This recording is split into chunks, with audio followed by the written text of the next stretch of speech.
Look at that. Up before the sun. And no, it's not to go bale hay. It's a parts run kind of a day. Morning, everybody. Welcome to Friday. Alright, let's just reset that. 500 miles is on it, so that's how much I drove in the last week, just here around the farm. Gee, I wonder why my pickup has so many miles. Okay. 5 fun-filled hours. Guys over here in western Kansas looks like it's words are hard this time of day. What I was trying to say was guys over here in western Kansas look like they've been pushing hard to get through haylage. There's been a lot of it. I can tell it was just chopped. A lot of swath ready to chop. There was a chopper there. I seen another one a couple miles back. I assume they're all scrambling to get it all done before corn starts, because they're probably only about a week behind us. Their moisture is probably the same as ours, but dairies like it drier, so they're probably a solid week behind, so they're probably 2 weeks out from starting. In other news, the sun has come up. Another 4 hours to go. Oh yeah, I suppose I should give an update on our chopping schedule.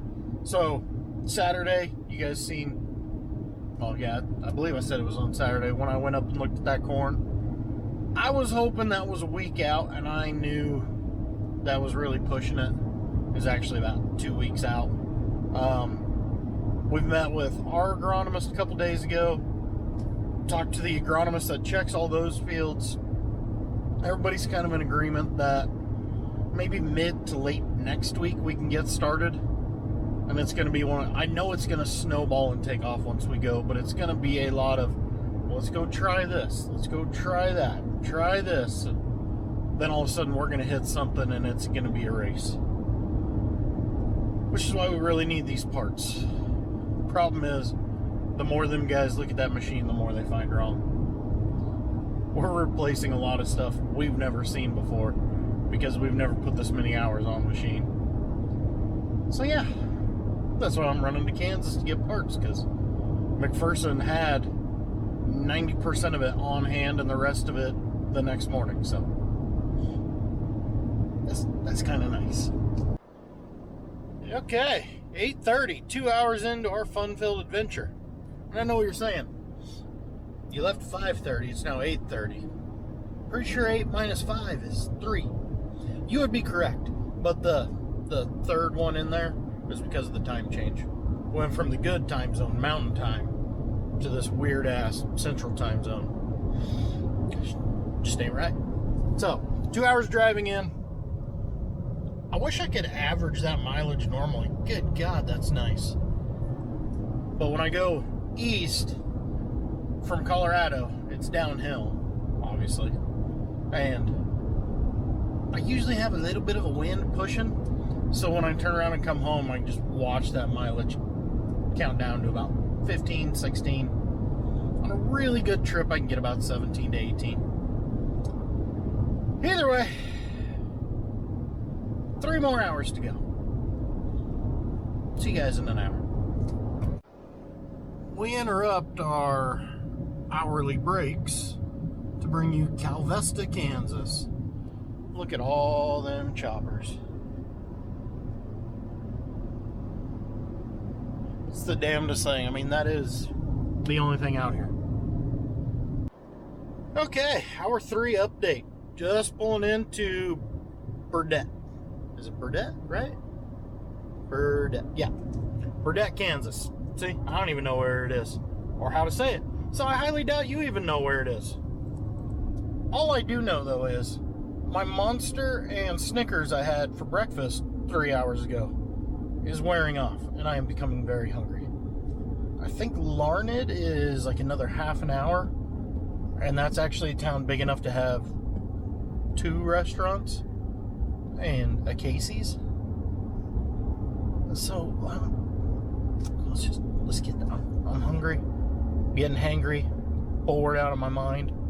Been on the phone non-stop for the last half hour or so, trying to make sure all the display and wire harnesses and stuff like that Bart doesn't order is all going to be ready as well.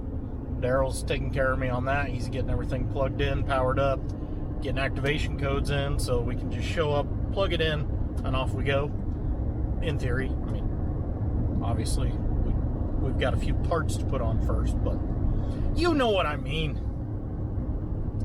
I didn't even pay attention to that sign back there for how far to go. Look at that, we're already through the town. It was a big one. 4 hours in, we're in Great Bend, Kansas. A little behind, but 2:30. Stopped for breakfast at Larned, and that took like 15 minutes. Oh well, what you gonna do? So it's funny, every time I make this drive, I always notice, you can tell it rains so much more over here than it does at home. The biggest indicator? Trees. We really don't believe in trees where we live.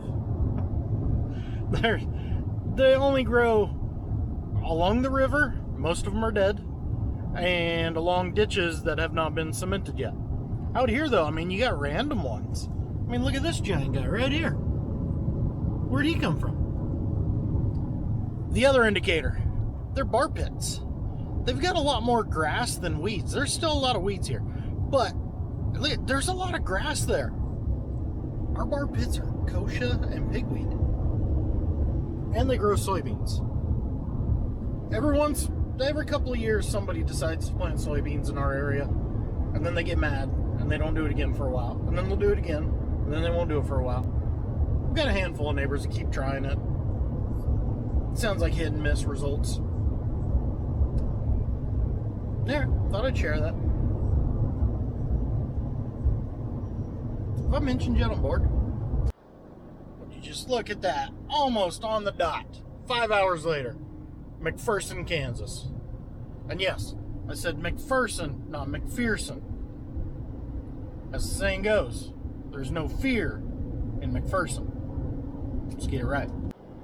And before you ask, I am very qualified in knowing that. Not just because we do business here.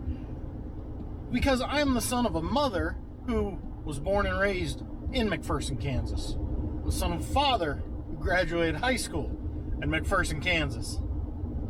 And I know you're saying, then how in the hell did you wind up in the desert of Colorado? It's an interesting story. So I am 5th generation farmer there where we're at. But in the 70s, my grandpa decided, you know what, I'm tired of farming in a desert. As he put it to me one time, tired of growing 100 bushel straw with only 30 bushel wheat. In the desert, you can get it to grow up, but to get that head to fill out on wheat or get an ear to finish on corn, it gets very difficult because lack of moisture. He goes, you know what? I got a brother farming in central Kansas where it rains all the time. They don't even have to irrigate. So, when my dad was a sophomore in high school, Christmas break, they moved here to McPherson, Kansas. So, that's how we wound up here in the 70s. Well, not we, I wasn't around, obviously. Well, the way I'm told is the first 2 wheat harvests, Grandpa didn't combine an acre of wheat because it rained so much and so often that wheat sprouted in the head and became uncombinable. Uncombinable? Yeah, I'm sure that's a word. So, about that time, Grandpa's dad was ready to retire back home in Colorado. Called him up, said, hey, I'm quitting. You want to come buy me out? So Grandpa thought about it and went, you know what? I'm tired of rain, and mud. I'm going back home where we may not grow big crops, but at least I can harvest the crops. So he approached my dad, said, hey, I'm going back to Colorado. Are you coming with me? And Tuna told him, the only way I'm going back there is if we no longer use buck rakes to put up hay, but you buy one of them fancy new Heston stack hands. You buy one of those, I'll come with you. So the day after high school graduation, they loaded up the truck and moved back to Colorado. And that's the story. A few more miles. And there it is. That is a ton of sprayers.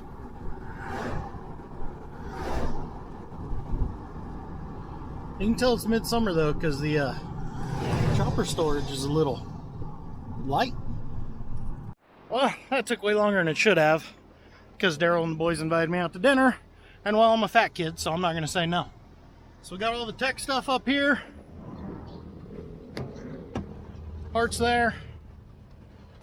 Parts back here underneath the cooler. I'm an idiot, forgot to throw out the cooler. Oh, tucked down the side. So, today's poll question. Closest to the pin. What's the dollar value of all of them? Oh yeah, mileage check. 300 miles, average 21 mpg getting here. That ain't bad for being completely stock. I got over half a tank. So if I don't hit much wind in these storms, which I think the worst of it's already south of me, I think I'll make it. Done it before. Let's find out. You know, another way we're in rainy country is you get elevators like this. That could hold like 2 years of all the grain from our entire county, I believe. That is insane. And the number of farmers out here that have their own grain leg. See, it clearly doesn't happen around me because I don't even know what the hell to call it. It's amazing though how much bigger agriculture is here just because it friggin' rains. Oh, they got those guys helping them too. Amazing what a little oil and gas money will do to the economy. And I do not say that with any hint of sarcasm or resentment. I wish we had the natural resources underground that western Kansas and central Kansas does. It would do wonders for our area. But we don't. So, we're shit out of luck. Alright, what do I got left? 4 hours. I'm in Great Bend, Kansas. I didn't even mean to do an hourly update. It just happened that way. Alright, moving on. Okay, so here's what I was talking about this morning when I was saying the new Kloss dealer that is closer than Calvesta. There's another combine. There was only 3 there this morning. So, I wish them guys the best. I really do. It's nice to see a new dealer in town. The problem for me, personally, is the only 2 lines that I really know of that they carry are Kloss and Deutz. I'm not in the market for a combine. I'm not in the market for a Kloss chopper. And I'm pretty happy on tractor brands. I got to drive a Deutz for like a, 1 mile little joyride when we went up to their Baylor school. Their Baylor and Swather school. And JCB, but they don't carry JCB here because our AGCO dealer has it. So, I don't know. I'm interested in a triple mower still. That is the one Kloss thing I can think of off the top of my head right now that I am interested in. When they get the next step, because I want conditioners and a merger belt. And at the time, 2 years ago, when we were slightly looking at one, that was not an option. So, I wish them the best. It's really nice having a new dealer in the area. Hell, I seen them out at the fair. They were big supporters of our county fair, which is awesome. They're getting involved. So, yeah, I wish them the best. It's kind of nice, but I don't know. I got to find something I need to buy from them. I yelled at them from day one. They need to figure out a tillage line, because that's the main thing I'm always looking for. Is different types of tillage equipment. Enough rambling. 15 miles and we're home. Oh, by the way, we are making great time, and it has gotten very hot and dry. Oh, hell of a day, boys. Hell of a day. Oh, how I make the camera go away. 600 miles, average 21 miles per gallon. That might be my best one ever. And 4:45, 11 hours. Not too bad. Now the hard part of putting all this together. Today's new cattle are settling in, getting things figured out. You look over here, check it out. Feed bunks are in. We are ready to finish this project. Get working on that on Monday. They have to go that deep. Either way, everything's ready for Monday. Start working on the chopper, start working on the corral. This weekend, a lot of haying and a little bit of relaxing, because by next weekend, we'll be full into the chaos. Guys, I'm gonna go home. I'll catch you in the next one.